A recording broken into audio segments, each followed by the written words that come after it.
who on the 13th December 2001, remember, when the parliament was attacked? I'm sure millions of conversations took place in this country.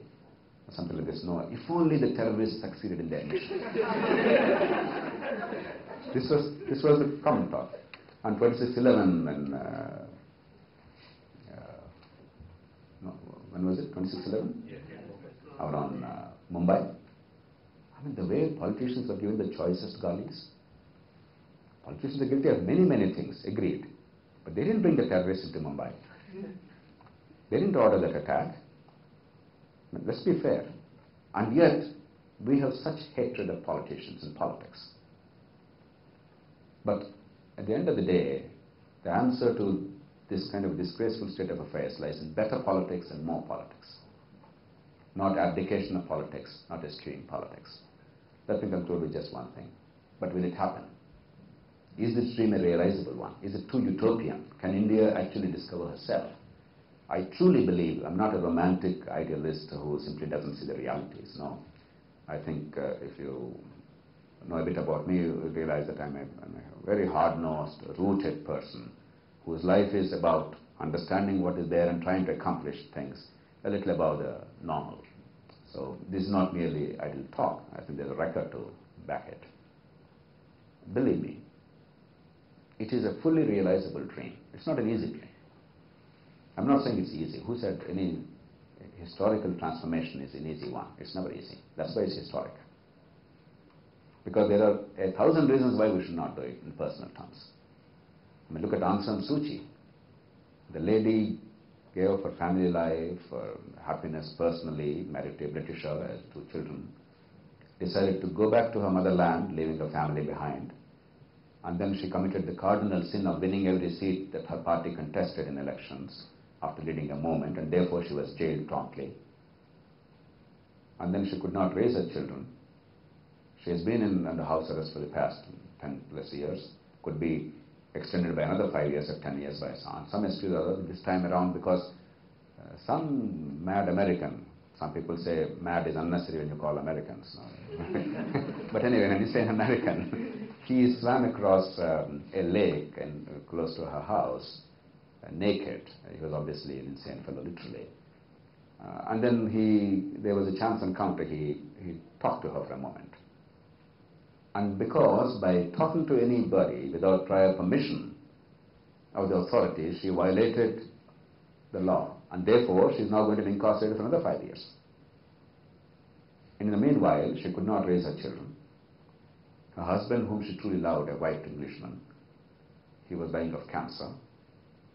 She could not go and see him. He had to fly in with international assistance and United Nations intervention to spend a few days before death with his wife. She got a Nobel Prize. She did not dare to leave the country to receive the Nobel Prize because she would not be allowed to come back. She got a Nehru Award. She did not dare to leave Rangoon to go to Delhi to receive the Nehru Award because she would not be allowed to come back. Every moment she has a choice. If only she says, enough is enough. I've done my bit. I'm old and tired. I'm entitled to some peace of mind. I want to go back to Britain or some other country. They would happily charter a plane and send her away. They would even give her a plane. They would be delighted. But she stands firm. In my book, she is the greatest living hero. Because every moment she has a choice. Any moment she can say, I give up. But history is changed when sometimes we're willing to pay that price. And luckily, we in India don't have to pay that price. Luckily, with all our imperfections, we still have a decent constitution. We have liberties. We have immense opportunity.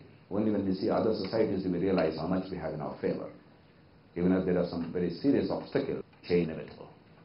But the challenge is, are we willing to do whatever it takes to make the right kind of change happen?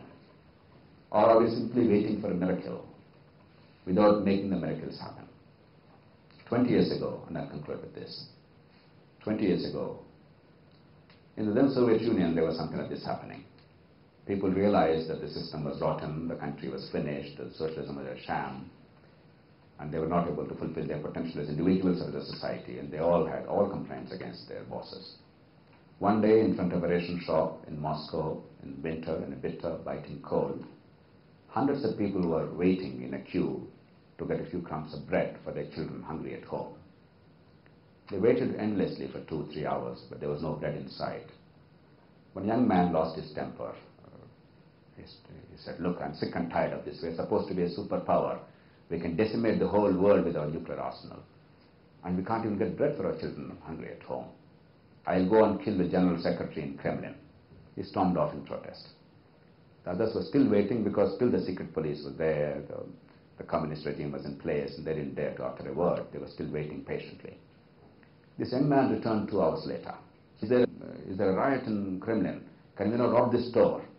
Our children are still hungry at home. Tell us, what happened? What happened? He said, "What telling? I went there to kill the General Secretary, but there was a much longer queue waiting there."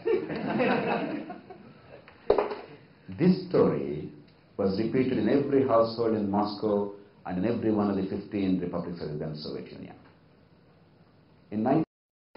This story was repeated in every household in Moscow and in every one of the 15 republics of the then Soviet Union. In 1991, 2 years later, change did come, but the wrong kind of change.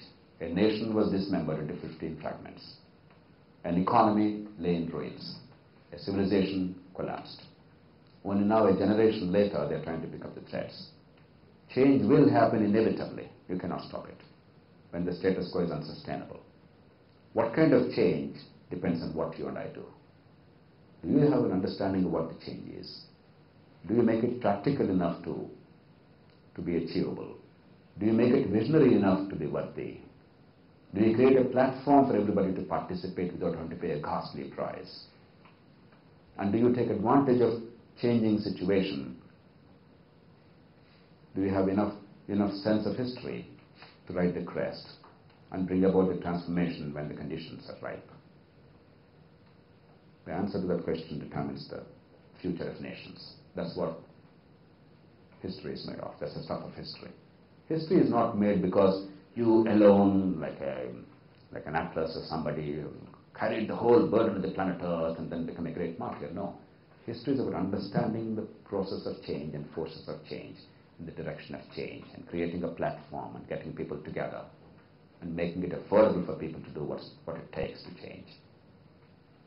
And that's when the Sankalpa will not have those constraints. That's when our vision can be truly realized.